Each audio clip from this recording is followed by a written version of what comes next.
थोडासा आठवण्याचा प्रयत्न करूया. आपला विज्ञानाचा म्हणजे रसायनशास्त्राचा रासायनिक अभिक्रिया आणि समीकरणे हा धडा सुरू होता.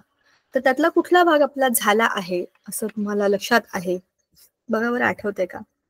बरेच दिवस झाले, मागच्या आठवड्यामध्ये अभ्यास केलाय आपण त्याचा. आठवतंय का? नो प्रॉब्लेम, मी तुमची मदत करते ना. आपण पीपीटी ऑन करूया. ह्याच्यातले सगळे मुद्दे आपण पटापट बोलू, म्हणजे आपण काय काय अभ्यासलंय हे आपल्या लक्षात येईल. आपण हे पाहिलं की रासायनिक अभिक्रिया आणि समीकरणे म्हणजे काय. तर ह्याच्यामध्ये अनेक प्रकारच्या अभिक्रिया असतात. काही अभिक्रिया या भौतिक असतात, काही रासायनिक असतात.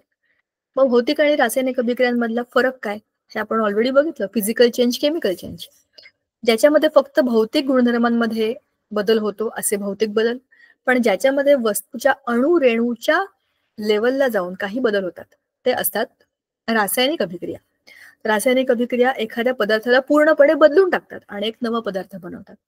रासायनिक अभिक्रियांना मांडण्याकरता आपण रासायनिक समीकरणाचा वापर करतो. तर ही रासायनिक अभिक्रिया आणि त्याचं समीकरण म्हणजेच काय की त्याचं इक्वेशन. आता हे शाब्दिक इक्वेशन असू शकतं, म्हणजे शाब्दिक समीकरण, किंवा त्याचं रासायनिक सूत्र वापरून आपण जे बनवतो तर त्याचं रासायनिक समीकरण. आता शाब्दिक उदाहरणामध्ये शब्दांचा वापर करून कोण कोण अभिक्रियाकारक आहेत आणि कोण उत्पादित आहेत असं आपण मानतो. अभिक्रियाकारक म्हणजे ते पदार्थ ज्यांची अभिक्रिया होते आणि पदार्थ बनतात. अभिक्रियाकारक हे त्या केमिकल रिॲक्शन मध्ये भाग घेणारे घटक असतात. म्हणून ते त्या रासायनिक अभिक्रियेत डाव्या बाजूला लिहितात. तिकडनं पुढे एक बाण आणि उजव्या बाजूला उत्पादित, म्हणजे हे अभिक्रियाकारक एकमेकांशी अभिक्रिया केल्यानंतर काय बनवतात त्याला आपण उत्पादित असं म्हणतो. उत्पादित उजव्या बाजूला असतात. रासायनिक अभिक्रिया मांडताना आपण भरपूर गोष्टी त्याच्यामध्ये ऍड करू शकतो. सगळ्यात पहिली तर आपण शाब्दिक समीकरणं बघितली, आणि त्याला आपण खाली रासायनिक समीकरणात जेव्हा मांडतो तेव्हा डावीकडे अभिक्रियाकारक, उजवीकडे उत्पादित, मध्ये तो बाण, आणि त्याच्या आजूबाजूला ऍडिशनल गोष्टी ज्या असतात, जसं की त्याची स्टेट काय आहे, म्हणजे कोणती अवस्था आहे, स्थायू, द्रव, वायू, त्याच्या खाली लिहिलं जातं. किंवा जर तो वायू असेल तर तो गॅस म्हणून असं वरच्या बाजूला बाण करून दर्शवला जातो. अवक्षेप असेल तर खालच्या बाजूला तो जमा झालाय असं दाखवलं जातं. त्याच्यानंतर काही विशिष्ट गोष्टी असेल की तापमान 60 डिग्री पाहिजे, 100 डिग्री पाहिजे, 200, 250, जे काही तापमान असेल त्या अभिक्रियेचं ते त्या बाणाच्या वरती लिहिलं जातं. त्याच्याबरोबर काही विशिष्ट पदार्थ ज्याला आपण कॅटलिस्ट म्हणतो, म्हणजे जे अभिक्रिया जलद होण्याकरता मदत करतात, अशा गोष्टींनाही तुम्ही तिथे लिहू शकता की ह्या ह्या गोष्टी ह्या ह्या टेम्परेचरला किंवा ह्या ह्या तापमानाला, ह्या ह्या दाबामध्ये, ह्या कंडिशनमध्ये तुम्ही केल्यावरती तुम्हाला हे पदार्थ मिळतात. यालाच रासायनिक समीकरणाचं मांडणी असं म्हणतात. आता ही अभिक्रिया जशी आपण अभिक्रियाकारकांची रासायनिक सूत्र लिहितो तशीच लिहिलेली असतात, पण ती बऱ्याचदा संतुलित नसतात. मग ती संतुलित करण्यासाठी आपल्याला त्याच्यामध्ये जर असं मॅथमॅटिक्स वापरावं लागतं, गणिताचा वापर करावा लागतो. कसा काय? आपण ऑलरेडी 9वीत असताना एक अक्षय्य ऊर्जेचा नियम, अक्षय्य वस्तुमानाचा नियम, म्हणजे त्याला ॲटॉमिक मास इज कॉन्स्टंट असा जो नियम आहे की तुमचं जे पदार्थाचं अभिक्रियाकारकांचं एकत्रित वस्तुमान आहे तेच तुमच्या पदार्थांच्या उत्पादितांच्या एकत्रित वस्तुमाना एवढं असतं. हा पहिला अक्षय्य वस्तुमानाचा नियम होता. आपल्याला 9वीला एका धड्यामध्ये ते होतं. तर त्याच्यात जे सांगितलंय तेच आपण जे रासायनिक संतुलीकरण करतो समीकरणाचं, त्याच्यामध्ये हेच करतो.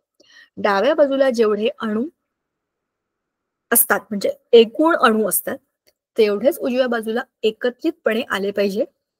ह्याची टोटल बरोबर त्याची टोटल, ह्यालाच आपण संतुलन म्हणतो. बरोबर? डावीकडे जेवढे लोक आहेत तेवढे सगळेच्या सगळे उजव्या बाजूला आलेच पाहिजे, त्यालाच आपण संतुलित करणं असं म्हणतो. कधी कधी आपल्याला उजवीकडे जास्त लोक आलेले दिसतात, मग त्याप्रमाणे डावीकडच्या लोकांची संख्या वाढवायची. CO2 मध्ये इथे 2 ऑक्सिजन असतील आणि इथे एकच ऑक्सिजन असेल डावीकडे, तर आपल्याला त्याला 2 ने गुणावं लागतं, म्हणजे 2 ऑक्सिजन इकडे आपोआप होतात. त्याच्यामुळे बाकीच्या गोष्टी बदलतात. मग त्या मूलद्रव्यांची संख्या बदलली की ती उजवीकडे परत आपण संतुलित करायची. सोपं असतं, कठीण नाहीये, पण थोडासा विचार करून आणि प्रॅक्टिस करून आपल्याला रासायनिक समीकरण संतुलित करता येतात. बरोबर? एकच रूल आहे, जेवढे डावीकडे तेवढे उजवीकडे, हे लक्षात ठेवूनच आपल्याला ते करावं लागतं. आता रासायनिक अभिक्रियांचे बरेच प्रकार असतात. सगळ्यात पहिला असतो संयोग अभिक्रिया. आपण ज्याप्रमाणे बघितलं मागच्या वेळेला आपण हे सगळे प्रकार बघितले होते. 2 किंवा अधिक अभिक्रियाकारक एकत्र येऊन एकच मोठं संयुग बनवतात. त्याच्यामध्ये काहीच वेस्ट होत नाही. ते आहे संयोग अभिक्रिया. सगळ्यांचं मिळून एकच मोठा पदार्थ बनलाय. अपघटन ही दुसरी अभिक्रिया आहे. अपघटनामध्ये एक मोठा रेणू तुकड्यांमध्ये विभाजित होतो, म्हणजे त्याचं विभागणी होते. त्याला अपघटन असं म्हणतात, म्हणजे ब्रेकिंग. नंतर विस्थापन अभिक्रिया म्हणजे खो खो.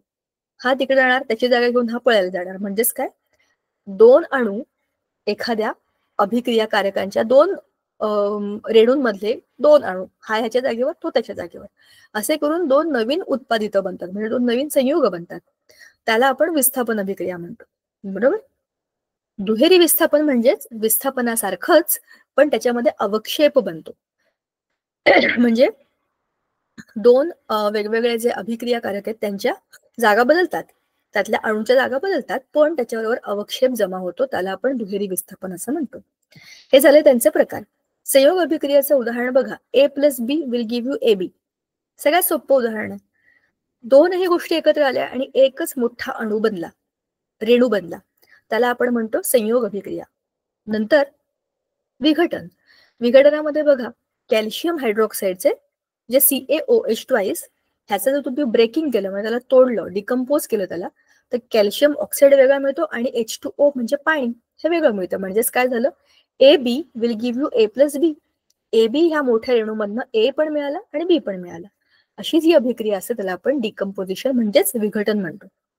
नंतर आहे विस्थापन, डिस्प्लेसमेंट. जसं आपण मगाशी म्हणालो की खो खो आहे हा, म्हणजे हा याची जागा घेणार, तो त्याची जागा घेणार. याच्यात बघा ना, NaCl + AgNO3. NaCl मधला NaNO3 कडे गेला, म्हणजे काय झालं, NaNO3 झाला आणि AgCl हा एक वेगळाच उत्पादित बनला. याने याची जागा बदलली, त्याने त्याची जागा घेतली, म्हणजे एकमेकांची जागा घेणे. Displacement reaction. पुढे आहे दुहेरी विस्थापन.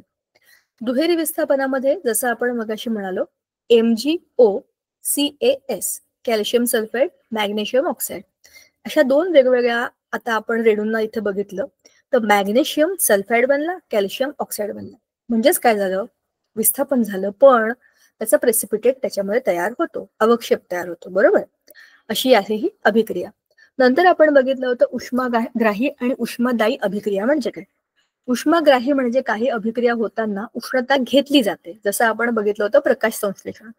सूर्याच्या प्रकाशामध्ये, म्हणजे सूर्याच्या उष्णतेलाच घेऊन दिवसभरामध्ये वनस्पती आपलं अन्न बनवतात. ते उष्माग्रहण करतात, म्हणून फोटोसिंथेसिस म्हणजेच प्रकाश संश्लेषण ही उष्माग्राही अभिक्रिया आहे. व्हेरॅज उष्मादायी अभिक्रियेमध्ये उष्णता बाहेर टाकली जाते. ज्या पदार्थामध्ये ही किंवा ज्या भांड्यामध्ये ही अभिक्रिया होते ते भांड गरम होतं, आपल्याला समजतं की उष्णता बाहेर टाकली गेलेली. उदाहरणार्थ, आपण जेव्हा एखादा संहत आम्ल, विरल आम्ल करण्याचा प्रयोग करतो, पाण्यामध्ये एका कोपऱ्यातनं हळूहळू हळूहळू आपण संहत आम्ल टाकतो आणि त्याला मिक्स करतो.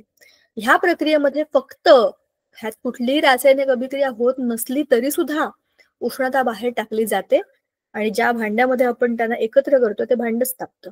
म्हणजेच काय, उष्णतायी अभिक्रिया आणि उष्माग्राही अभिक्रिया ह्या उष्णतेच्याच एक्सचेंज वरती काम करत असतात. बरोबर. उष्माग्राही अभिक्रियेचं उदाहरण मी तुम्हाला जसं सांगितलं प्रकाश संश्लेषण. अजून एक आपल्या daily physical exercise, physical change मध्ये ते आहे, म्हणजे भौतिक बदल. बर्फ वितळणे, बर्फाचे वितळल्यानंतर त्याचे पाण्याचं बाष्पीभवन होणे किंवा त्या बाष्पीभवनाला म्हणजे पाण्याच्या वाफ होण्याला उष्णता घेतल्यामुळे त्यातले अणुरेणू बाजूला होतात, मोकळे मोकळे होतात आणि द्रवातून वायू रूपामध्ये त्याची अवस्थांतराची प्रक्रिया होते. त्याला म्हणतात उष्माग्राही अभिक्रिया. पण उष्मादायी अभिक्रियेमध्ये काय काय असतं, त्याच्यामध्ये उत्पादितांच्या बरोबर ऊर्जा बाहेर पडते. उदाहरणार्थ, आपण जे बोललो होतो की मिथेन अधिक ऑक्सिजन असे जर एकत्र आले तर आपल्याला CO2 + H2O आणि ऊर्जा म्हणजे बाहेर उष्णता बाहेर पडली जाते आणि गरम होतं, हे आपल्याला समजतं. उदाहरणार्थ श्वसन पण आहे. श्वसन, आपल्या शरीरामध्ये जे श्वसन होतं त्याच्यामध्ये ग्लुकोज बर्न होतं, म्हणजे बरोबर प्रकाश संश्लेषणाच्या उलटी अभिक्रिया आहे. ह्या अभिक्रियेमध्ये श्वसनामध्ये आपलं शरीर गरम होतं बघा, टेम्परेचर इज इन्क्रीज्ड. बरोबर. अशी उष्मादायी उष्माग्राही अभिक्रियेची उदाहरणं आहेत. आता याच्यामध्ये होणारे ऊर्जा बदल म्हणजे अनेक प्रकारची ऊर्जा चेंजेस होतात, ते आपल्याला आता नाही फारसं, पण म्हणजे ऊर्जेचा घेण्याचा किंवा देण्याचा ह्याच्यावरती अवलंबून असतं की अभिक्रिया फास्ट होईल, स्लो होईल किंवा होईल का नाही होणार. पुढचा मुद्दा आहे रासायनिक अभिक्रियांचा दर. ह्याच्यामध्ये आपल्याला किती फास्ट ही रिएक्शन होते हे बघायचं असतं. मग रासायनिक अभिक्रियांचा दर कशावर ठरतो? तापमान. तुम्ही तापमान वाढवलं तर तुमची अभिक्रिया जलद होते, कारण गतीज ऊर्जा वाढते. गतीज ऊर्जा म्हणजे तुमच्या गतीमध्ये असलेल्या अणुरेणूंची ऊर्जा. ते अणुरेणू वाढलेलं तापमान घेतात, जास्त ऍक्टिव्ह होतात आणि अभिक्रियेचा दर वाढतो. उत्प्रेरक. उत्प्रेरक स्वतः अभिक्रियेमध्ये भाग घेत नाही, पण त्याच्या उपस्थितीमुळे आपली रासायनिक अभिक्रिया जलद होते. बरोबर. कणाचा आकार. जर तुम्ही एखादा पदार्थ तुकड्याच्या स्वरूपात टाकला, मोठे मोठे तुकडे, तर त्याची अभिक्रिया होईल पण हळूहळू होईल. पण त्याला पावडर करून टाकलं तर ते काय होईल? पटकन रिॲक्शन करेल, कारण की ते कण मोकळे मोकळे आहेत आणि त्यांचा जास्त पृष्ठभाग हा ह्याच्यामध्ये म्हणजे रिॲक्शन मध्ये भाग घेऊ शकतो, म्हणून ही अभिक्रिया लवकर होते. आता संहती. संहती हा पण एक महत्वाचा मुद्दा आहे. जर तुम्ही संहत पदार्थ घेतले तर रिॲक्शन फास्ट होते आणि चांगली होते, कारण की ते रिॲक्टिव्ह आणि फास्ट रिॲक्टिव्ह संहत पदार्थ असतात. पण तुम्ही जर संहती कमी केली, म्हणजेच तुम्ही विरल द्रव्य घेतले, तर काय होईल? त्या विरल द्रव्यामुळे अभिक्रिया तर होईल पण हळूहळू. बरोबर. म्हणजेच त्याचा दर कमी होईल. रासायनिक गुणधर्म. काही काही पदार्थ काही काही पदार्थांबरोबरच अभिक्रिया करतात आणि काही पदार्थ काही पदार्थांबरोबर अभिक्रिया करतच नाहीत. मग अशा वेळेला तुमची कोणाची अभिक्रिया कोणाबरोबर तुम्ही लावताय, हा सगळ्यात महत्वाचा अंतर्भूत रासायनिक गुणधर्म आहे, तो प्रत्येक पदार्थामध्ये असतो. काही काही पदार्थ अजिबातच रिएक्ट करत नाही. उदाहरणार्थ सोनं. आपण सोन्या चांदीचे दागिने घालतो. हे दागिने पाण्याबरोबर अभिक्रिया करत नाही, हवेबरोबर अभिक्रिया करत नाही आणि अगदी मी जर म्हणते ऍसिड बरोबर पण कमी अभिक्रिया करतात. ऍसिड कोणालाही सोडत नाही पटकन, पण त्यांची अभिक्रिया ही फार कमी असते. पण तुम्ही दुसरी कुठली उदाहरणं घ्या, त्यांच्याबरोबर पाण्याची उदाहरणार्थ लोखंड. लोखंड हा सुद्धा एक धातू आहे, सोने हा सुद्धा एक धातू आहे, पण सोन्याची अभिक्रिया पाण्याबरोबर होत नाही. लोखंडाची अभिक्रिया पाण्याच्या वाफेबरोबर म्हणजेच H2O च्या वेपर्स बरोबर होते आणि म्हणून असं ते लोखंड गंजतं. सोनं गंजलंय असं ऐकलंय का तुम्ही कधी? कारण सोनं ह्याच्याबरोबर अभिक्रिया करतच नाही ज्याच्याबरोबर लोखंड अभिक्रिया करतं. म्हणजेच हे रासायनिक गुणधर्म प्रत्येक पदार्थाचे अंतर्भूत गुणधर्म असतात, ते त्याच्या हिशोबानेच रिएक्शन्स करतात. आता आजचा जो आपला मुद्दा आहे तो आहे ऑक्सिडेशन आणि रिडक्शन, म्हणजेच ऑक्सिडीकरण आणि क्षपण. ऑक्सिडेशन ह्या शब्दाचाच अर्थ आहे की तुम्ही ऑक्सिजन देताय किंवा हायड्रोजन काढून घेताय किंवा इलेक्ट्रॉन गमावताय. बरोबर. इलेक्ट्रॉन देऊन टाकले की तुम्ही काय करणार? पॉझिटिव्ह होणार, म्हणजे तुम्ही ऑक्सिडाइज होणार, किंवा तुमच्याकडे ऑक्सिजन आला तरीही तुम्ही ऑक्सिडाइज होणार, किंवा तुम्ही हायड्रोजन काढून टाकला तरीही तुम्ही ऑक्सिडाइज होणार. याचा अर्थ असा आहे की ऑक्सिजन आणि हायड्रोजन हे एकमेकांच्या परस्पर अपोजिट येतात. दोन वेगवेगळ्या टीम मधले आहेत, ते विपक्षात आहेत एकमेकांची. ऑक्सिजन आला की ऑक्सिडेशन होतं, आपल्या टीम मधल्या हायड्रोजनला काढलं तर ते ऑक्सिडेशन होतं. म्हणजे तुम्ही ऑक्सिजनची मदत करताय. ऑक्सिजनची मदत केली की तुम्ही काय करणार? ऑक्सिडेशन करणार. म्हणजे सगळं ऑक्सिडेशन मध्ये आहे त्याच्या एक्झॅक्टली उलट रिडक्शन मध्ये म्हणजे क्षपणामध्ये. म्हणजेच काय? ऑक्सिजन दिला की रिडक्शन, हायड्रोजन घेतला की रिडक्शन, आणि इलेक्ट्रॉन वाढले तरीही रिडक्शन. जे तुमच्या ऑक्सिडेशनचे गुणधर्म आहेत अभिक्रियेचे, त्याच्याच एक्झॅक्टली उलटे क्षपणाचे गुणधर्म. मग रेडॉक्स अभिक्रिया म्हणजे काय असते? एकाच वेळेला ऑक्सिडेशन पण होतंय आणि क्षपण पण होतंय, एकाच वेळेला दोघंही सुरू आहेत, त्याला आपण म्हणतो रेडॉक्स अभिक्रिया. कशी असते बघूया आपण. बघा, Mg आणि O2 2MgO, C plus O2 CO2, Mg plus H2 Mg plus H2. आपण हे बघूया. हे डिकम्पोजिशन आहे आणि हे ह्याचं पण डिकम्पोजिशन रिएक्शन आहे. हे सगळं काय आपण पानावरती बघू, मला तिथे लिहिता येतं. मग धातूचे गंज आणि त्याचे प्रतिबंध हा ह्याच्या पुढचा मुद्दा आहे. लोखंडावरचा गंज हा लोखंडाच्या पृष्ठभागासह ऑक्सिजनच्या साध्या अभिक्रियेने होत नाही, पण गंज इलेक्ट्रोकेमिकल अभिक्रियेने तयार होतो. तर लोखंडाच्या पृष्ठभागावरील वेगवेगळे क्षेत्र एनोड आणि कॅथोड बनतात. तर एनोड जे बनतात त्याच्यामध्ये फेरस म्हणजे लोखंड हा इलेक्ट्रॉन देतो, म्हणजे तो ऑक्सिडाइज होतो, कॅथोड प्रदेशामध्ये पाणी तयार करणारे ऑक्सिजन कमी होते, म्हणजे त्याच्यामध्ये ऑक्सिजन अधिक हायड्रोजन म्हणजे काय होतं, H2O बनतो, म्हणजे इलेक्ट्रॉन आला. म्हणजेच काय झालं, जेव्हा Fe+2 आयन एनोड प्रदेशातून स्थलांतरित होतात तेव्हा ते पाण्यावर प्रतिक्रिया म्हणजे अभिक्रिया करतात आणि पुढे Fe+3 आयन तयार होण्यासाठी ऑक्सिडेशन करतात.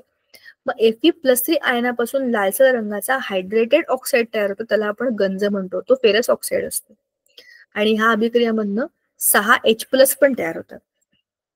हे आहेत धातूचे गंज आणि त्याचे प्रतिबंध. प्रतिबंध कसा करायचा, तर लोखंडाचा गंज कमी व्हावा म्हणून आपण काय करतो, त्याच्यावरती रंग मारतो, किंवा लोखंडाला आणखीन कुठल्या तरी धातू बरोबर मिश्रित, म्हणजे त्याला आपण अलॉय म्हणतो किंवा त्याला आपण धातूंचं मिश्रण म्हणतो.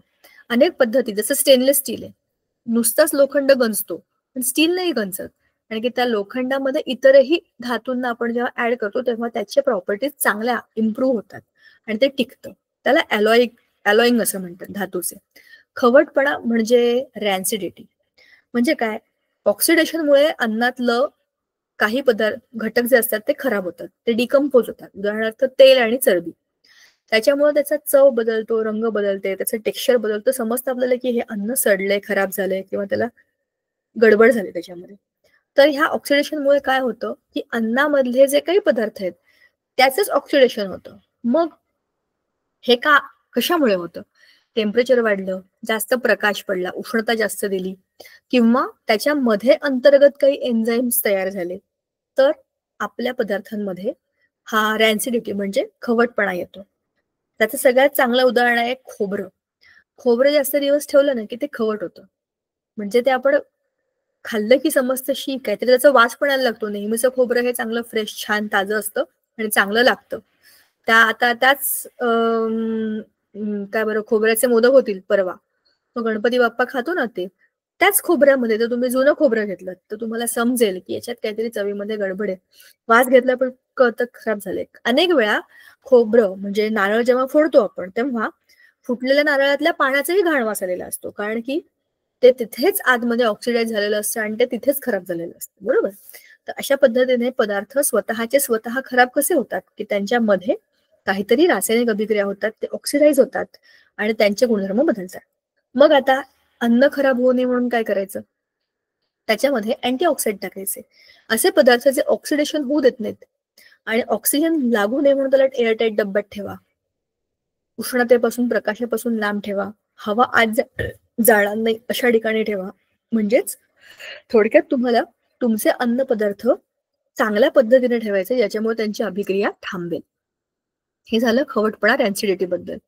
आता पुस्तकामध्ये बघूया ह्याच सगळ्या मुद्द्यांना आणि ऑक्सिडेशन रिॲक्शन जरा मोठ्या डिटेलमध्ये आपण जरा समजून घेऊया. तर आपल्या पीपीटी मध्ये आपण सगळे महत्वाचे मुद्दे बघितले, की आता आपल्याला 3 महत्वाच्या मुद्द्यांचं डिस्कशन करायचं. ते जरा आता आपण एक एक करून पद्धतशीर बघूया. ऑक्सिडेशन आणि क्षपण, जे आपण आपल्या पीपीटी मध्ये बघितलं होतं की ऑक्सिडेशन म्हणजे काय. आता ते जरा आपण एक एक बघूया. हीच 4ही उदाहरणं आपल्या पीपीटी मध्ये सुद्धा होते. आता त्याच्यामध्ये काय काय केलंय आणि रासायनिक अभिक्रियेमध्ये ते कसं एक एक करून समजून घ्यायचंय एकेका टप्प्यातनं, ते आता जरा आपण बघूया.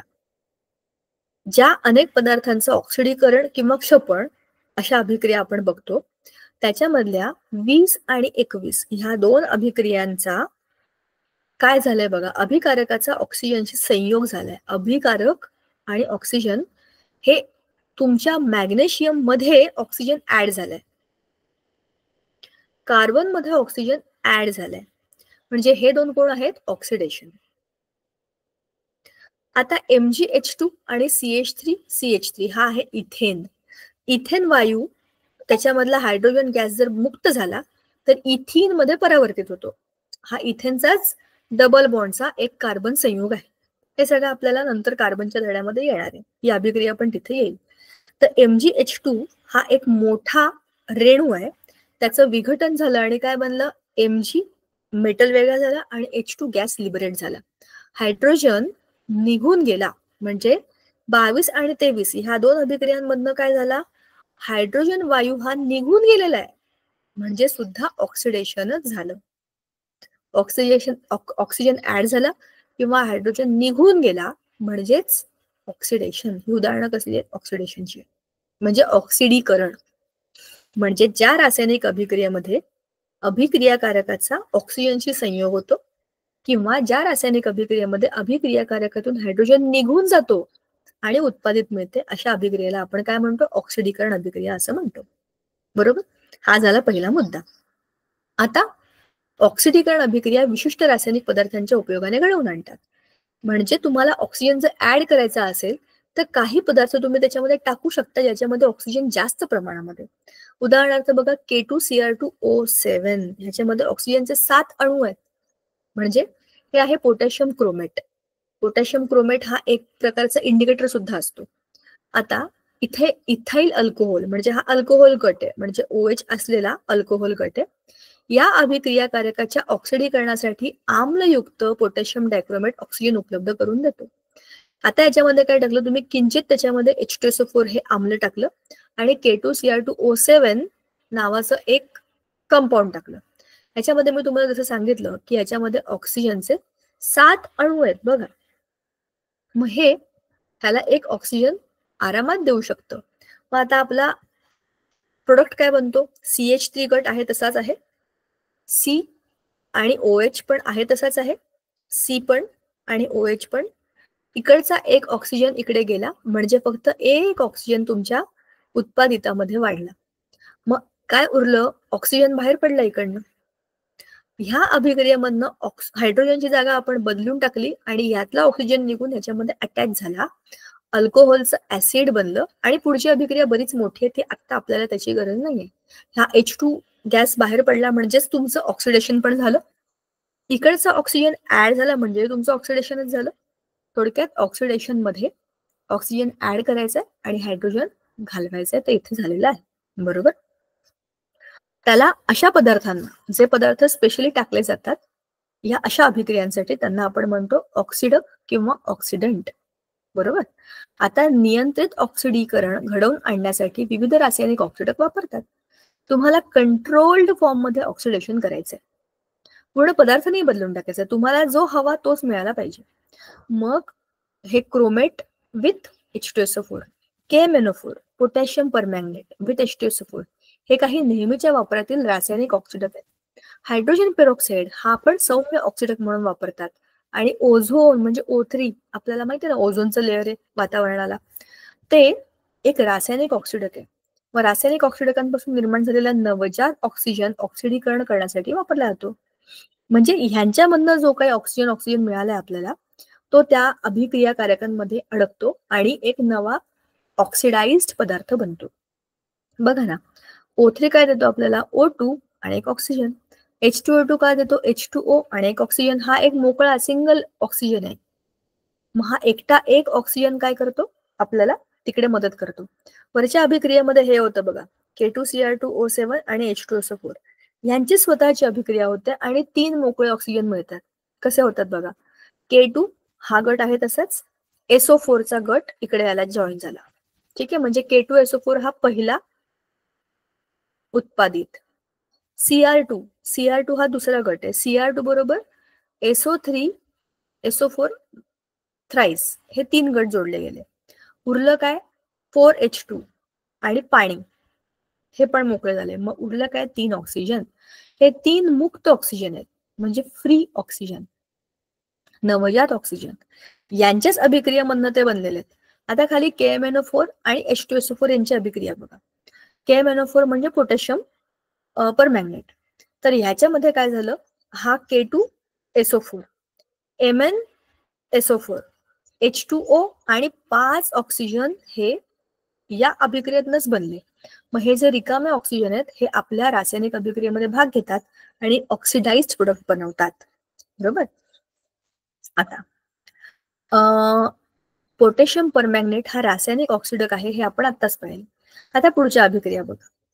अच्छा, पेयजलाच्या शुद्धीकरणाकरता कोणता ऑक्सिडक वापरतात? पोटॅशियम परमॅंगनेट. पाण्याचे टाके साफ करताना पोटॅशियम परमॅंगनेट का वापरतात हे आपल्याला शोधून काढायचे. तुम्ही शोधा आणि मला पुढच्या वेळेला सांगा. KMnO4 plus FeSO4 plus H2SO4. आता पोटॅशियम परमॅंगनेट आणि फेरस सल्फेट, हे आहे फेरस सल्फेट, आणि ह्याच्या बरोबर आपण टाकतोय ऍसिड. बरोबर ना? आपण मग अशीच बघितलं की KMnO4 आणि H2SO4 असंच कॉम्बिनेशन आपण टाकलं होतं. आता KMnO4, FeSO4, H2SO4 ह्या सगळ्यांना एकत्र केलं तुम्ही. थोडक्यात तुम्ही काय केलंय, फेरस सल्फेटच्या द्रावणामध्ये ह्या KMnO4चे काही थेंब टाकले. हे KMnO4 कसं होतं, त्याच्यात तुम्ही काही प्रमाणामध्ये H2SO4 टाकलेले आहे. असं तुमचं एक ऑलरेडी लिक्विड तयार आहे. त्याची अभिक्रिया आता कशी होते ते आता बघा. हा 2K म्हणजे K2, इकडचा एक 10 SO4 येतं आपल्याकडे, SO4चे 10 गट आहेत, त्यातला एक इकडे वापरला गेला, झालं K2SO4.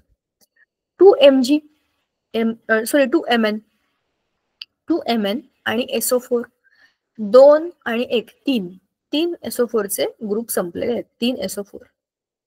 आता 5 Fe किती आहेत, 10. मग 5 Fe2 झाले, Fe पण बॅलन्स झाला 10. SO4 थ्राईस म्हणजे किती झाले, 5 गट झाले, 5 6 7 8 9 आणि नाही 5 3 15 16 आणि 17 आहेत का हे, 10 चोक नाही, हे तर 10 आहेत. अच्छा 11 आहेत बघा. नाही नाही नाही, 10 आणि हा 8, 18 आहेत, 18. बरोबर. मी विसरून गेले की इथला पण SO4 बघायला पाहिजे आणि हा 8 आहे आणि हा 10 आहे. 10 अधिक 8 एकूण 18 SO4चे गट आहेत. तर डावीकडे 18 आहेत, तर उजवीकडे 18 आहेत का चेक करायचंय. हा SO4 झाला 1, हे झाले 2, हे किती झाले, 5 3 15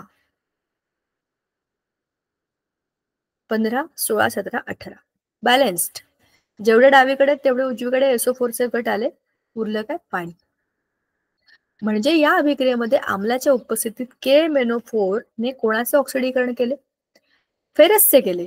कारण काय, फेरस बरोबर SO4 थ्राईस, बरोबर ना. FeSO4 चे रूपांतर Fe2SO4 थ्राईस मध्ये झाले. म्हणजेच ऑक्सिडीकरण कसं झालं, तर 2FeSO4. आता हा ह्यातला महत्वाचा घटक आहे ना, इकडे लक्ष देऊया आपण. त्याचं Fe2SO4 थ्राईस झालं. आता Fe2 plus SO4 minus 2. Fe आपण मागच्या धड्यामध्ये बघितलं होतं की फेरस, कॉपर हे काय आहेत, एकाहून जास्त संयुजा दाखवणारे धातू आहेत. Fe2 पण दाखवतो, Fe3 पण दाखवतो, बरोबर. Fe2 प्लस आणि SO4 मायनस 2 हा गट मायनस 2चाच असतो. FeSO4 मध्ये +2 -2 हे बॅलन्स झाले बघा, +2 -2 हा झाला FeSO4चा रेणू. पण जेव्हा ह्यातला एक इलेक्ट्रॉन काढून टाकला आपण, म्हणजे झाला Fe+3, Fe+3 झाला म्हणजे ह्याचा इलेक्ट्रॉन गेला म्हणजे त्याचं ऑक्सिडेशन झालं, आणि इलेक्ट्रॉन गेला म्हणजे 3 FeSO4 SO4 -2 त्याला जॉईन व्हायला पाहिजे. SO4 -2च आहेत, मग हे 3 दुणे 6 आणि हे 3 दुणे 6, दोघांचा टोटल चार्ज +6 -6 = 0. थोडक्यात तुमच्या Fe+2 ला Fe3+ केलं तर त्याच्यातला इलेक्ट्रॉन गेला, म्हणजेच काय झालं, त्याचं ऑक्सिडीकरण झालेलं आहे. तर वरील रूपांतरामध्ये जो निव्वळ बदल होतो तो असा आहे. आपण आता फक्त Fe बघतोय, बाकी सगळ्या गोष्टी आपण आता सोडून देऊया, कारण आता आपण बघतोय ऑक्सिडीकरण. बघा, Fe+2 Fe+3 +2चं +3 होणं म्हणजे एक इलेक्ट्रॉन देऊन टाकणं. एक इलेक्ट्रॉन गेला, -1 इलेक्ट्रॉन गेला म्हणजे +2चा +3 झाला, म्हणजेच KMnO4 ने घडवून आणलेलं ऑक्सिडीकरण, बरोबर. तर आता या फेरस आयन पासून फेरिक आयन बनतो तेव्हा धनप्रभार 1 एककाने वाढतो. हे होताना फेरस आयन 1 इलेक्ट्रॉन गमावतो, म्हणजेच ऑक्सिडीकरण म्हणजे 1 किंवा अधिक इलेक्ट्रॉन गमावणे, अशी ही नवीन व्याख्या समजते, जी आपण ऑलरेडी बघितलेली. ऑक्सिजन घेणं, हायड्रोजन देणं किंवा इलेक्ट्रॉन देणं म्हणजेच ऑक्सिडीकरण. आता ह्याच्या एक्झॅक्टली उलट आहे तुमचं क्षपण. खाली पण ते पण आता बघूया. वनस्पती तेलापासून वनस्पती तूप तयार करणे म्हणजे कोणत्या प्रकारची अभिक्रिया, त्याच्यामध्ये हायड्रोजन वायू ऍड केला जातो. आता ती आहे क्षपण अभिक्रिया. बघा, क्षपण अभिक्रियेमध्ये काय होतं, ऑक्सिजन निघून जातो किंवा हायड्रोजन ऍड होतो किंवा इलेक्ट्रॉन पण ऍड होतो. कॉपर ऑक्साईड मध्ये तुम्ही हायड्रोजन टाकलं तर तुम्हाला काय मिळतं? कॉपर आणि H2O. आता ह्याच्यामध्ये काय झालं बघा, इलेक्ट्रॉन कसा ऍड झाला. या अभिक्रियेच्या वेळेला कॉपर ऑक्साईड मधील ऑक्सिजनचा अणू बाहेर पडला, ऑक्सिजन निघून गेला. ऑक्सिजन गेला म्हणजे तो काय झाला? रिड्यूस झाला. म्हणजेच काय झालं, तिथेच या कॉपरचे क्षपण झाले, कॉपर ऑक्साईडचे क्षपण झाले. हायड्रोजन रेणू ऑक्सिजन अणू स्वीकारतो आणि पाणी H2O तयार होते, म्हणून हायड्रोजनचे ऑक्सिडीकरण झाले. या हायड्रोजन मध्ये ऑक्सिजन ऍड झाला, याचं क्षपण झालं, पण याचं ऑक्सिडीकरण झालं. म्हणजेच ही एक प्रकारची रेडॉक्स अभिक्रिया नाहीये का? बरोबर ना? अशा प्रकारे ऑक्सिडीकरण आणि क्षपण या अभिक्रिया एकाच वेळी घडतात, म्हणून त्यांना रेडॉक्स रिॲक्शन म्हणतात. ऑक्सिडकामुळे क्षपणकाचे ऑक्सिडीकरण होते आणि क्षपणकामुळे ऑक्सिडीकरणाचे क्षपण होते. या वैशिष्ट्यामुळे क्षपण अभिक्रिया आणि ऑक्सिडीकरण अभिक्रिया अशा दोन पदांऐवजी रेडॉक्स अभिक्रिया असा एकच शब्द आपण म्हणतो. रेडॉक्स मध्ये reduction plus oxidation. Re is from reduction, dox is from oxidation. Red ox. ठीक आहे. रीड ऑक्स कसा बनला? Reduction plus oxidation, redox. ठीक आहे. आता त्याची आणखीनही काही उदाहरणं आहेत, ती आपण बघूया. H2S plus SO2, hydrogen sulphide plus SO2 म्हणजे सल्फर डायऑक्साईड. आता काय झालं, सल्फर हा खाली प्रेसिपिटेट म्हणून आला आणि H2O याच्यातला हायड्रोजन गेला. हायड्रोजन गेला म्हणजे काय झालं? ऑक्सिडीकरण झालं आणि याच्यामध्ये 2H2O. तर ह्या H2 मध्ये ऑक्सिजन आला म्हणजे याचं काय झालं? ऑक्सिडीकरण झालं. बरोबर. MnO2 आणि 4HCl. बघा, Mn मधला ऑक्सिजन गेला म्हणजे त्याचं काय झालं? ऑक्सिजन गेला म्हणजे काय झालं? रिडक्शन झालं. HCl मधला हायड्रोजन H2O मध्ये, आता HCl ह्यातला MnO2 मधला ऑक्सिजन गेला म्हणजे तो रिड्यूस झाला, पण याच्यामध्ये या हायड्रोजन बरोबर हा इथे ऍड झाला बघा ना, इथे. म्हणजे हायड्रोजन काय झाला? ऑक्सिडाइज झाला आणि एक वेगळा प्रोडक्ट बनला, Cl2 गॅस. तो तर बाय प्रोडक्ट तो बाहेर पडला. म्हणजेच ऑक्सिडेशन रिडक्शन हे एकमेकांच्या बरोबरीने चालतात. घरातील अल्युमिनियमच्या भांड्यांच्या पृष्ठभागावरती चकाकी काही दिवसांनी कमी होते. का बरं? ती भांडी काळी पडतात. तर काळ्या काळ्या रंगाचा एक लेअर येतो. बायका आपल्या घासतात घासतात घासतात, साबण बदलतात, त्याच्यानंतर त्याच्या घासण्या बदलतात, ते दगड बिगड आणतात आणि अल्युमिनियमची भांडी चकचकीत करण्याचा प्रयत्न करतात. ती स्वच्छ होतात, पण काही दिवसानंतर पुन्हा काळी काळी होतात. असं का होतं? कारण की ऑक्सिजनच्या भांड्यांवरती सुद्धा एक प्रकारचा गंज चढतो, म्हणजेच त्याची अभिक्रिया होते वातावरणातल्या वायूंबरोबर, म्हणजे पाणी आणि हवेबरोबर. आता हे काय बघा, अणूवरील किंवा आयनावरील धनप्रभार जेव्हा वाढतो किंवा ऋणप्रभार कमी होतो तेव्हा त्याला ऑक्सिडीकरण म्हणतात, आणि जेव्हा धनप्रभार कमी होतो किंवा ऋणप्रभार वाढतो त्याला क्षपण म्हणतात. फेरस ऑक्सिडीकरण झालं म्हणजे काय झालं? त्याच्यामध्ये प्लस चार्ज वाढला. क्षपण झालं म्हणजे इलेक्ट्रॉन वाढलं. सॉरी, FeO मध्ये ऑक्सिडीकरण झालं आणि FeO3 का बरं? ऑक्सिजन वाढला. ऑक्सिडीकरण झालं, याच्यामध्ये ऑक्सिजन आला. आता ह्याचं पुन्हा ऑक्सिडीकरण झालं म्हणजे पुन्हा ऑक्सिजन वाढला. क्षपण झालं म्हणजे ऑक्सिजन गेला, अजून एकदा क्षपण झालं. बघा, 3 मधला एकच ऑक्सिजन, अजून एकदा क्षपण झालं म्हणजे काय झालं? तो पॉझिटिव्ह झाला. तर अशा पद्धतीने अणू किंवा आयनावरती धनप्रभार वाढतो कमी होतो, इलेक्ट्रॉन दिले किंवा घेतले जातात, ऑक्सिजन दिलं जातं किंवा हायड्रोजन घेतलं दिलं जातं, ह्याच्यावरतीच ठरतं की ऑक्सिडेशन होतंय का रिडक्शन होतंय. आता पेशींमधील श्वसनादरम्यान आपल्या पेशींमध्ये सुद्धा रिडॉक्सिडेशन होतंय, आपण मगाशीच बोललो होतो. जिथे सायटोक्रोम C ऑक्सिडेज ह्या विकाराचा रेणू इलेक्ट्रॉनचे वहन करून ही अभिक्रिया घडवून आणतो. सायटोक्रोम C ऑक्सिडेज ह्या विकाराचा रेणू, विकर म्हणजे एन्झाईम, रेणू म्हणजे त्याचा मॉलिक्यूल. आपल्या शरीरामध्ये, आपलं शरीर हे स्वतःचे केमिकल फॅक्टरी आहे. तर इथे अनेक प्रकारचे हॉर्मोन्स आणि एन्झाईम्स असतात. तर हे काय करतात, आपल्या शरीरामधल्या अनेक अभिक्रिया सुसूत्रीकरणाकरता केमिकल्सची जिकडे मदत लागते तिकडे ह्यांचं काम असतं. आता आपल्या प्रत्येक पेशीला जगण्याकरता ऑक्सिजनची गरज आहे. तर आपल्या श्वसनामधनं येणारा ऑक्सिजन प्रत्येक पेशीपर्यंत जातो. त्याच्यासाठी मदत करतं सायटोक्रोम सी ऑक्सिडेज नावाचा एक एन्झाईम. ठीक आहे, हे एक प्रकारचं केमिकल असतं. ऍक्च्युली प्रोटीन्स असतात ते, आणि त्याच्याबरोबर स्वतःबरोबर ऑक्सिजनचे रेणू म्हणजे वहन करून प्रत्येक पेशीपर्यंत घेऊन जातात. आता आपल्याला ह्या अभिक्रियेमधनं हे कळतं की जसं पानांमध्ये प्रकाश संश्लेषण होतं, जी स्वतःच एक रिडॉक्स अभिक्रिया आहे, तसंच आपल्या श्वसनामध्ये सुद्धा एक प्रकारची रिडॉक्स अभिक्रिया होते. पुढचा जो मुद्दा होता तो होता क्षरणाचा, जो आपण आपल्या पीपीटी मध्ये ऑलरेडी बघितला होता. तो आता जर एकदा इथे पुन्हा बघूया. आता इथे 4 परीक्षणळ्या दिलेल्या आहेत. उकळलेले पाणी, तेलाचा थर, त्याच्यामध्ये खाली आपण टाकलाय खिळा, मिठाचे द्रावण आणि आपला खिळा, हवा आणि खिळा.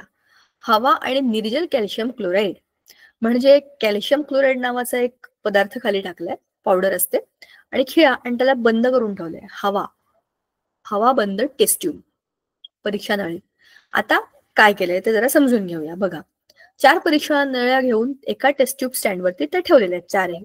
एका परीक्षा नळीत थोडे उकळलेले पाणी घेऊन त्यावर तेलाचा थर घ्या. दुसऱ्या परीक्षा नळीत मिठाचे द्रावण घ्या, फक्त हवा. चौथ्या याच्यामध्ये निर्जल कॅल्शियम क्लोराईड. आता प्रत्येक परीक्षा नळीत एक छोटा छोटा लोखंडी खिळा टाका. चौथी परीक्षा नळी रबरी बुचाने बंद करा. बघा, याला बंद करून टाकले. इकडे आतली हवा बाहेर जाणार नाही, बाहेरची आत जाणार नाही. 4ही परीक्षा नळ्या काही दिवस तशाच ठेवा. काही दिवसांनंतर 4ही परीक्षा नळ्यांमधील खिळ्यांचे निरीक्षण करा. तुम्हाला काय आढळून येते?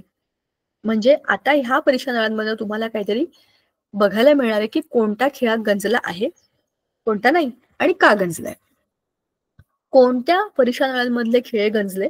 गंजण्यासाठी पाणी आणि हवा या दोन्हींची आवश्यकता असते. क्षारांच्या सानिध्यात गंजण्याची क्रिया जलद होते.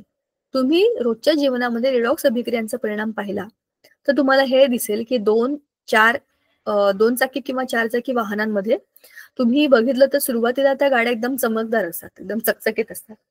पण जुन्या व्हायला लागतात तसं त्यांचा रंग डल होत जातो, त्यांची चकाकी जाते.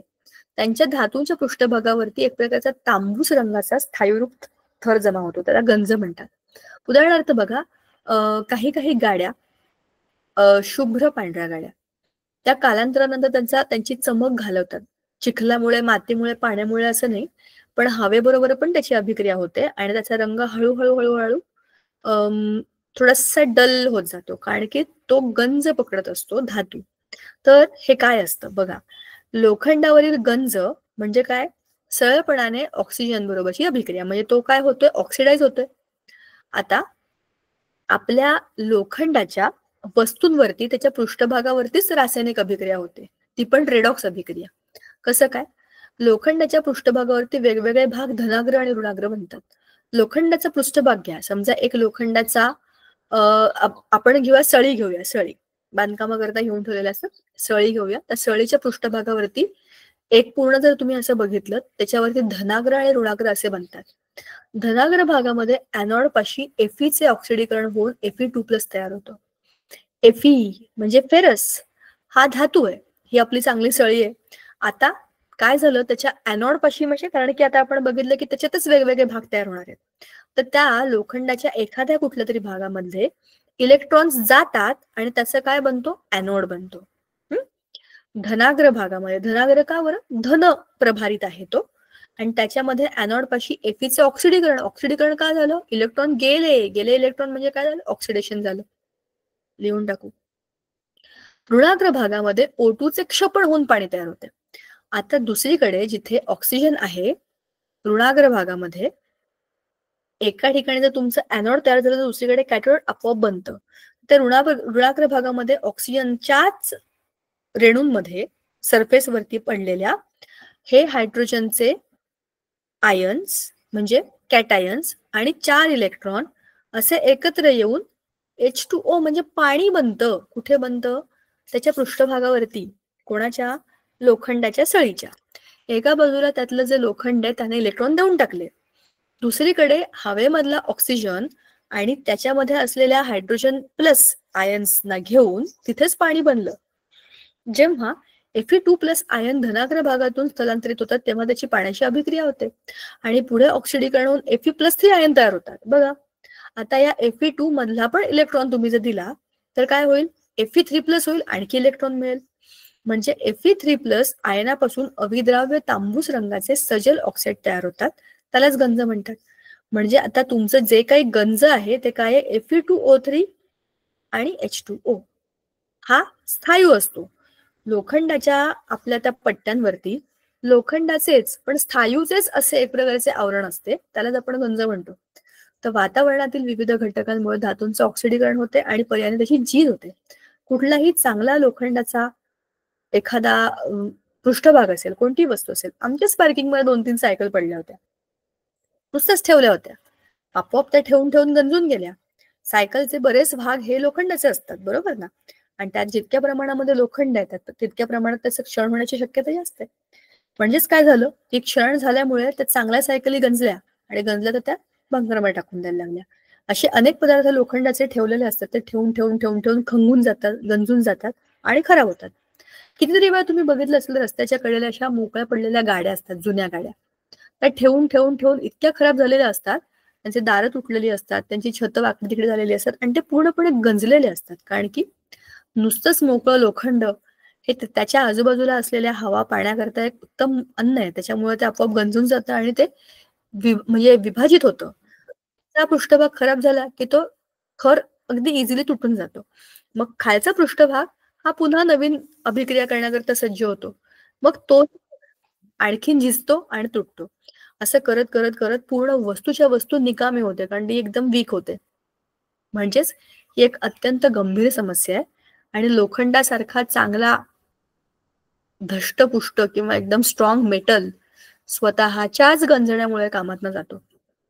म्हणून त्याला आपल्याला जर गंजापासून रोखायचं असेल तर काय करायला लागेल, मी तुम्हाला सांगितलं त्याप्रमाणे तिथे त्याचे अलॉय बनवायचे किंवा त्याच्यावरती रंग मारतात, त्याच्यामुळे पृष्ठभागाचा हवेशी पाण्याशी संपर्क येत नाही आणि त्याचा आतला जो पृष्ठभाग आहे तो सुरक्षित राहतो. बरोबर. तरीही ह्याला आणखीन आपण धातू विज्ञान धड्यामध्ये खूप डिटेलमध्ये दिलेले आहे, ते आपण बघणारच आहोत. आता हे पण तुम्ही बघितलं असेल, चांदीची भांडी, कितीतरी वेळा चांदीचे तवे नाही, चांदीचे ग्लास, दिवे, चमचे, पळ्या ह्या पण काळ्या काळ्या होतात. चांदीच्या देवांच्या मूर्तीही काळ्या होतात. तर त्या कशा काय काळ्या होतात बरं?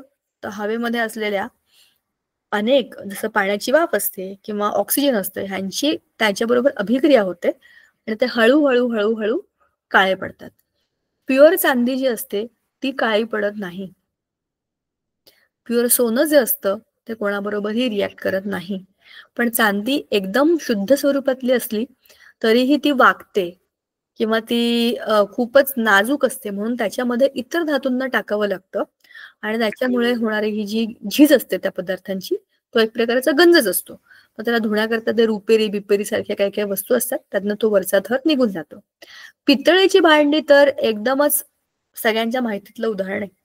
पितळेची भांडी जनरली पूजेचं साहित्य असतं किंवा पितळेचे आजकाल तर ते तांबे भांडी असं सगळं असतं, त्याच्यामध्ये पाणी भरून ठेवतात लोक, कळशा पण असतात पितळेच्या.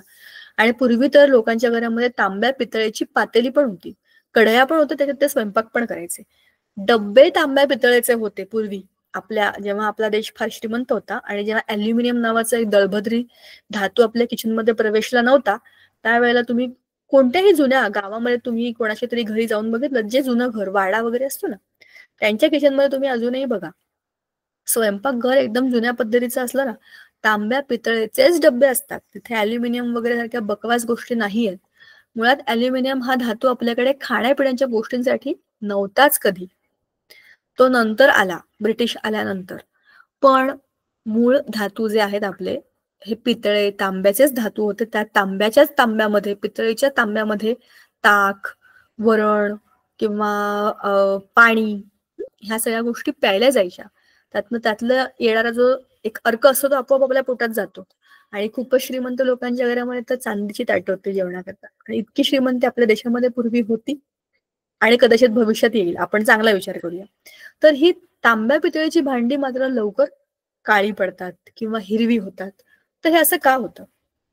सारी गोष्ट आहे. जशी अभिक्रिया ॲल्युमिनियमच्या किंवा चांदीच्या भांड्यांबरोबर होते, तशीच अभिक्रिया पितळाच्या भांड्यांबरोबर सुद्धा होते. पूर्वीच्या काळात ते काही अ, पितांबरी असे पदार्थ नव्हते. मस्तपैकी लिंबू किंवा चिंच, आमसुलं अशा आंबट पदार्थांना त्यांना घासण्याकरता वापरलं जायचं. आता आहेत घासण्या प्लास्टिकच्या किंवा मेटलच्या, तशा घासण्या पण नव्हत्या. नारळाच्या साली असायच्या ना, त्यांनी बायका भांडी घासायच्या आणि खूप मोठी-मोठी घंगाळं असायची. घंगाळामध्ये पाणी भरून ठेवायचे आणि त्याच्यातनं ती भांडी घासायचे. नळ-बिळ काही नव्हते. मस्तपैकी विहिरीतनं पाणी काढायचं, लागेल तसं पाणी शेंदायचं आणि वापरायचं. असा आपला पूर्वीचा समाज होता. कष्ट करायचा, खाऊन-पिऊन सुखी होता आणि व्यायाम केल्यामुळे हेल्दी होता. जे अन्नपदार्थ ते खायचे ते ताजे आणि घरी बनवलेले आणि ताजे-ताजे शेतातनं आणलेले असे असायचे. त्याच्यामुळे त्यांना आता आपण खातो तशा कुठल्याही गोष्टींची सवय नव्हती. नुसतं नळ सुरू केला तरी पाणी इतक्या इझी लाईफची सवय नव्हती. पण त्याच्यामुळे त्यावेळेला असलेल्या खूप साऱ्या गोष्टी त्यांना तब्येत चांगल्या ठेवण्याकरता मदत करत होत्या आणि त्यांना हेही माहिती होतं, की कुठले पदार्थ कोणत्या पदार्थात टाकले की खराब होतात. जसं की आंबट पदार्थ, आमटी केलीये, गोड आंबट वरण भात केलाय ना, ते गोड आंबट वरण असतं किंवा कोशिंबीर केली, त्यात दही आहे, लिंबू पिळलाय, अशा कोणत्याही आंबट पदार्थांना या भांड्यांमध्ये ठेवायचं नाही. तांब्या पितळेच्या भांड्यांमध्ये ठेवायचं नाही. ते खराब होतात, त्याचा रंग उतरतो. मग ती भांडी आणि त्याच्यातले ते पदार्थ दोन्ही काळे होतात. उदाहरणार्थ असंच उदाहरण आहे, लोखंडाच्या पातेलीमध्ये किंवा लोखंडाच्या कढईमध्ये भाजी केली. लोखंडाच्या कढईमध्ये भाजी केली उत्तम गोष्ट आहे. केल्यानंतर काढून ठेवायची दुसऱ्या भांड्यात. तशीच ठेवली की ती भाजी काळी होते. कारण त्यात सगळं लोखंडाचा अर्क उतरतो आणि मग एवढी लोखंडी भाजी आपण ऑलमोस्ट लोखंड खातोय. इतकं पण लोखंड नाही असलं पाहिजे, त्याची चव बदलून जाते. म्हणजे कोणते पदार्थ कोणत्या पदार्थांबरोबर अभिक्रिया करतात. आमलाची अभिक्रिया आपल्या तांब्या पितळाच्या भांड्याबरोबर होते ना, मग आमटी बनवली की काढून ठेवायची आणि त्याला एक कथिलाचा असा एक लेप लावायचे आतमधनं आणि मग ती पातेली पुन्हा वापरली जायची. त्याच्याकरता ते गल्लोगल्ल्यांमध्ये लोक येतच राहायचे. त्यांना भांडी क्लीन करण्याकरता आणि त्यांना वरनं एक मुलामा लावण्याकरता. पण आत्तासाठी आपल्यासाठी सगळ्यात उत्तम आणि इझी कुठलं असेल तर ते स्टील आहे. स्टीलच्या पदार्थांमध्ये आपण कुठलंही अन्न शिजवू शकतो. दुसऱ्या स्टीलच्या पदार्थांचा आपल्या शरीराला कुठलाच उपद्रव नाहीये. जसं ॲल्युमिनियम, इंडालियम, भिंडालियम ह्या सगळ्या कुटुंबाचा आहे, तसा आपल्याला स्टीलचा काही त्रास नाहीये. तर साधे कुकर, तवे, पातेली माझ्या स्वतःच्या घरामध्ये सगळ्या वस्तू स्टीलच्याच आहेत. त्याच्यामुळे हे मी बघितल्यामुळे सांगते, की ह्याचा जो काही परिणाम होतो आपल्या तब्येतीवरती, हा खूप वेगळा असतो. आपण नाही ना तांब्या पितळ्याच्या वस्तू रोज वापरू शकत. आपण नाही चांदी सोन्याच्या वस्तू वापरू शकत. स्टील तर आपल्या सगळ्यांना परवडतं. पण त्यातनं हे जे रासायनिक अभिक्रिया झालेले घटक असतात, त्याच्यापासून आपण वाचू शकतो. आता शेवटचा जो मुद्दा होता खवटपणा, जो आपण ऑलरेडी बघितला होता. जेव्हा जुनं शिल्लक राहिलेलं खाद्यतेल, खाद्यपदार्थ तुम्ही बघितलं असेल तेलाचं आपण खूप दिवस पॅराशूट ऑइल नुसतंच ठेवलंय. तर प्युअर खोबऱ्याचं असतं ना. मगाशी आपण जे उदाहरण बघितलं ते खोबऱ्याचंच होतं. पण असं कुठलंही तेल, तूप जास्त दिवस ठेवलं की त्याचा विचित्र वास यायला लागतो. कारण की त्याच्यामध्ये ऑक्सिडीकरण होतं, खवटपणा येतो आणि त्याच्याकरता आपण त्याच्यामध्ये अँटीऑक्सिडंट टाकतो. म्हणजेच असे पदार्थ जे ऑक्सिडेशन टाळतात. ऑक्सिडेशन टाळलं की त्या अभिक्रिया बंद होतात. अभिक्रिया बंद झाल्या की वस्तू खराब होत नाहीत. हवा बंद डब्यात ठेवल्यामुळे काय होतं, हवेशी संपर्क तुटतो, कुरकुरीत राहतात आणि खराब होत नाहीत. स्पेशली तुम्हाला लक्षात असेल तर दिवाळीचे पदार्थ खूप तेलकट पदार्थ असतात. हे तळलेलं, ते तळलेलं, ते तळलेलं. लवकर लवकर खाल्लं तर काही प्रॉब्लेम नाही. घरातले सुरुवातीला म्हणतात थांबा रे, रोज रोज तेच काय खाताय. पण एक 5-6 दिवस झाले, दिवाळी संपलं की म्हणतात संपवून टाका आता. आता संपवून टाका, कारण की ते जास्त दिवस ठेवले तर ते खराब होतात. कारण त्याच्यामध्ये ऑक्सिडीकरणाची अभिक्रिया सुरू होऊन जाते. जितके दिवस तुम्ही तेलकट जुने पदार्थ ठेवलेले खाल, तितके ते ऑक्सिडाइज झालेले असतात. त्याच्यामुळे जुने चिप्स, केळाचे घ्या, बटाट्याचे घ्या, बरेच दिवस ठेवलेले असेल त्यांचा वास यायला लागतो विचित्र आणि त्यांची चव पण बदलते. अशा सगळ्या पदार्थांना आपण सुरक्षित ठेवायचं, एअरटाईट डब्यात ठेवायचं किंवा लवकर संपवायचं आणि दुसरी गोष्ट आणायचंच नाही. तर ताजं-ताजं करायचं, खायचं, संपवायचं, नवीन बनवायचं. हा सगळ्यात उत्तम पर्याय आहे खवटपणा म्हणजे रॅन्सिडिटीचा बाहेर पडण्यासाठीचा. तर हा होता धडा. ह्या धड्याला आपण पूर्णपणे डिस्कस केलेलं आहे. पीपीटी मधनं पण बघितलंय, पुस्तकातनं पण सगळं डिटेलमध्ये पाहिलेलं आहे. ह्या सगळ्या रासायनिक अभिक्रिया सोडवण्याचा प्रयत्न करा. कठीण नाही आहेत त्या. तुम्हाला नव्या आहेत फक्त. त्या एकदा तुम्हाला एकदा कळल्या की हा खूप इंटरेस्टिंग धडा आहे तुमच्यासाठी. आज हा धडा आपला इथे संपला. पुढच्या वेळेला आपण नवा धडा सुरू करूया. तुम्हाला हा समजलाय का? किंवा काही शंका आहेत का? तुम्ही नक्की विचारा. नाहीतर आपण आजच्या दिवशी थांबूया.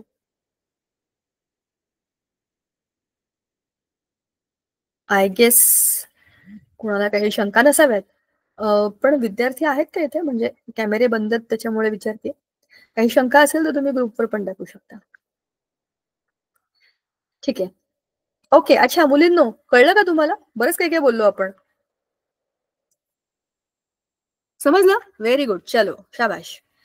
स्वयंपाक करताना काही गोष्टींचा माहिती असायला पाहिजे, काही गोष्टींची सगळ्यांनाच माहिती असायला पाहिजे, फक्त मुलींना नाही. पोट सगळ्यांनाच असतं. सगळ्यांना स्वयंपाक करता यायला पाहिजे, भांड्यांची माहिती सगळ्यांनाच असायला पाहिजे आणि कुठल्या भांड्यामध्ये काय होऊ शकतं, कोणाची कोणाबरोबर. तर आपण विज्ञानाचा अभ्यास करणारे विद्यार्थी आहोत. तर रासायनिक अभिक्रियांचा विचार करून स्वयंपाक केला तर किती हेल्दी फूड खाऊ शकतो आपण. सगळं विज्ञान एकमेकात जोडलेलं आहे. बरोबर? चला भेटूया पुढच्या वेळेला आपण. बाय मुलींनो. बाय. थँक्यू. बाय.